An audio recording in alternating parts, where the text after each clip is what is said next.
Okay, here's the other junkyard transmission. Same deal, got the drive shaft plugged in neutral.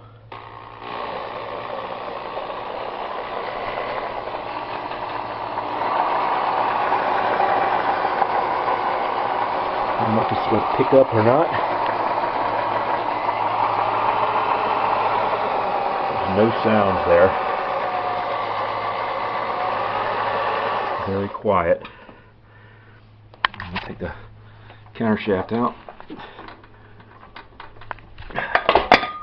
Let's try it with the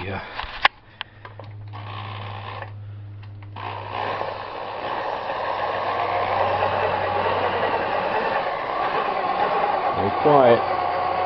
None of that warbling, bumping sound. Anyway, so the fact that it was doing it even with the main shaft not turning makes me wonder. I'm back to some kind of weirdness with the input shaft or the counter shaft or the clearances of something. I just don't know.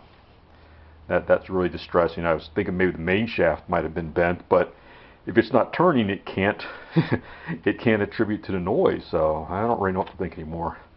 Thanks for watching.